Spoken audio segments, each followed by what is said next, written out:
आखिरकार वो पल आ गया जब सब जानना चाहते थे कि 2 साल पहले यानी अगस्त 5 और 6 को बांग्लादेश में हुआ क्या था और किस तरीके से शेख हसीना को गद्दी छोड़कर भारत में आकर शरण लेनी पड़ी थी और फिर 2 साल तक वो भारत में दिल्ली में एक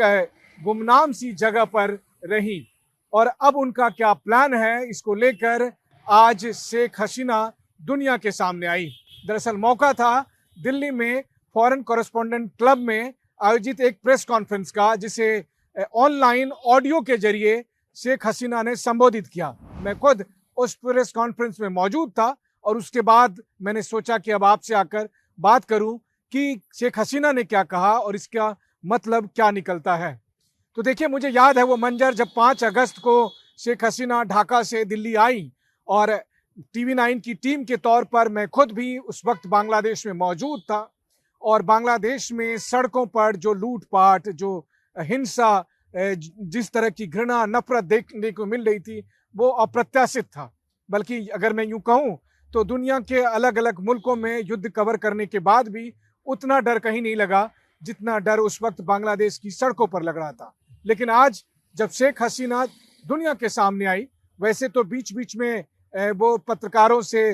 थोड़ा बहुत बात कर रही थी, लेकिन तब उन्होंने सिलसिलेवार तरीके से और विस्तार में उन सब घटनाओं के बारे में अपनी पूरी राय नहीं दी। वैसे ये भी संयोग की बात है कि जिस वक्त शेख हसीना दिल्ली में पत्रकारों के बीच में ऑडियो संदेश दे रही थी, ठीक उस वक्त अमेरिका के पैसिफिक कमांड के प्रमुख ढाका में मौजूद हैं। बांग्लादेश और अमेरिका के बीच समुद्री सुरक्षा पर कई समझौते की बात चल रही है। लेकिन आज मैं बात कर रहा हूं शेख हसीना ने क्या कहा। तो शेख हसीना ने दरअसल सबसे पहले जब शेख हसीना का ये आप कहें कि संबोधन या ऑडियो संदेश शुरू हुआ, तो शुरू के जो 1-2-3 मिनट थे, अगर आपने सुना होगा तो उसमें वो बहुत भावुक रही। कई बार वो रोते हुए दिखी, बल्कि जो आवाज आ रही थी, क्योंकि हम तो वीडियो नहीं देख रहे थे, केवल ऑडियो के जरिए उनका संबोधन आ रहा था, तो उस पर वो बहुत ऐसा लग रहा था जैसे 2 शब्द कह रही हैं और फिर वो इमोशनल हो रही हैं या वो रो रही हैं। खैर, शेख हसीना के को पसंद नहीं करने वाले या शेख हसीना के जो विरोधी लोग हैं वो ये कह सकते हैं कि ये सब कुछ एक पॉलिटिकल ड्रामा हो सकता है, ये उनकी राय है। लेकिन जब वो ये कह रही थी कि ये वो बांग्लादेश नहीं है जिसके लिए 30 लाख लोगों ने शहादतें दी है, उन्होंने अपने पिता शेख मुजीब और अपने परिवार के लोगों के बलिदान को याद किया, जिसको लेकर कोई भी इंसान इमोशनल हो सकता है, तो चलिए उनको इमोशनल होने दिया जाए। लेकिन उसके बाद जब उन्होंने कहा कि जिस बांग्लादेश के जन्म के खातिर 30 लाख लोगों ने शहादतें दी, वो बांग्लादेश में हुआ क्या 2 साल पहले जब उन्हें गद्दी छोड़नी पड़ी और किस तरह से उनकी चुनी हुई सरकार को हटाने के लिए पूरी साजिश रची गई और उसमें हिंसा का सहारा लिया गया। उसके लिए उन्होंने कहा कि जब जुलाई में छात्रों का विरोध प्रदर्शन हो रहा था, जो उनकी जायज मांगे थी, उसके लिए हमारी सरकार के मंत्री लगातार उनसे बात कर रहे थे, उनकी छात्रों के डेलीगेशन से बातचीत हो रही थी, लेकिन जिन लोगों ने हिंसा किया, जो लोग विरोध प्रदर्शन के नाम पर जिन्होंने उत्पात मचाया, वो छात्र नहीं थे, वो शांतिपूर्ण प्रदर्शन नहीं था, ये शेख हसीना का कहना था। और उन्होंने कहा कि एक बात जो उन्होंने कही वो ये कही कि जब विरोध प्रदर्शन के दरमियान पुलिस पर हमले हुए, पुलिस को मारा गया, और ऐसी बात नहीं है कि ये केवल दावे हैं, बल्कि इसके तमाम वीडियो फुटेज हैं जिनका उन्होंने जिक्र किया एक एक घटना का। उन्होंने ये कहा कि यहाँ पर मौजूद जितने भी जर्नलिस्ट हैं, आप अलग अलग देशों से हैं, क्योंकि फॉरेन कॉरेस्पॉन्डेंट क्लब में भारत में मौजूद जो बहुत से विदेशी पत्रकार हैं वो सब भी वहाँ पर मौजूद थे और उनके लिए तो हम सब भी विदेशी हैं। तो उन्होंने कहा कि आप मुझे बताइए कि किस देश में, किस देश की सरकार, किस देश की सत्ता ये इजाजत देगी कि विरोध प्रदर्शन के दरमियान आप पुलिस अधिकारियों को या सुरक्षा कर्मियों को जान से मारेंगे। ना केवल उनके कपड़े फाड़े गए, उनके हथियार लूटे गए, बल्कि उनके साथ हिंसा की गई, उनको मारा गया और बुरी तरह से मारा गया। तो उसके बाद कोई भी सिक्योरिटी फोर्सेस इसकी इजाजत कहाँ देगा, किस देश में देगा? और ये किस लोकतंत्र में आप विरोध प्रदर्शन के नाम पर जब सुरक्षा कर्मियों की हत्या करेंगे, तो फिर उनके पास भी कानूनी अधिकार है और ये कानून और संविधान के तहत उनके पास अधिकार। कुल मिलाकर देखा जाए तो शेख हसीना ने दरअसल उस पूरे घटनाक्रम को लेकर आज भी वही रुख अपनाया जो उस वक्त उनकी सरकार का रुख था। कुल मिलाकर उन्होंने ये कहा कि विरोध प्रदर्शन के दरमियान जो हिंसा हुई उसका मकसद कुछ और था और इसी मकसद के नाते उन्होंने इतनी सारी हिंसाएं की, पुलिस पर भी, सुरक्षा कर्मियों पर भी अटैक किया, इसके अलावा बहुत से निर्दोष लोगों को मारा। और शेख हसीना का सवाल ये भी था कि जब वो भारत आई और उसके बाद जो सिलेक्टेड गवर्नमेंट के तौर पर मोहम्मद यूनुस को उनकी जगह पर गद्दी पर बिठाया गया तो उन्होंने फिर इन्वेस्टिगेशन क्यों रोक दी? अगर उनको न्याय चाहिए था, अगर उनको इंसाफ चाहिए था, जो लोग मारे गए अगर उनके परिजनों को इंसाफ चाहिए था तो फिर इन्वेस्टिगेशन क्यों नहीं हुई? एक एक मामले की इन्वेस्टिगेशन होनी चाहिए थी, लेकिन उस इन्वेस्टिगेशन को नहीं किया गया। उन सबको अगर आप कहें तो एक तरह से ढक दिया गया ताकि वो सच सामने नहीं आए। तो शेख हसीना का यह दावा है कि सच को सामने नहीं लाया गया, इंसाफ होने नहीं दिया गया, बल्कि इसके उलट दरअसल ये जानबूझकर केवल फ्रेम किया गया कि शेख हसीना ने छात्रों के खिलाफ ज्यादती की, लेकिन उस हिंसा में क्या कुछ हुआ उसका कोई भी सच जो बांग्लादेश के अवाम को जानना चाहिए था वो नहीं जान पाए। अब ऐसे में शेख हसीना ने कहा कि वो बांग्लादेश के लोगों के साथ लगातार बनी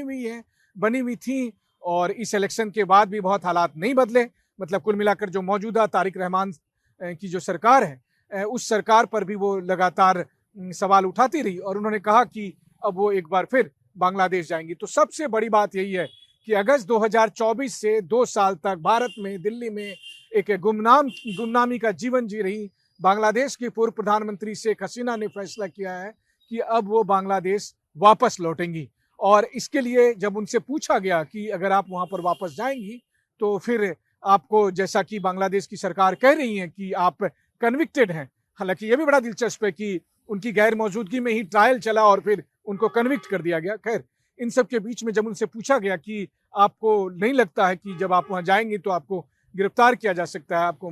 आपके साथ कुछ भी हो सकता है, तो उस पर शेख हसीना का कहना था कि मैं गिरफ्तारी से नहीं डरती हूँ और ऐसा नहीं है कि मैं पहली बार मेरे साथ ऐसे हालात हुए। मैं 81 में जब वापस आई, 83 में जब वापस आई, 85 में जब वापस आई, हर बार जब भी मैं बांग्लादेश वापस आने की स्थिति बनी तो मुझे गिरफ्तार किया गया, जेल में रखा गया। लेकिन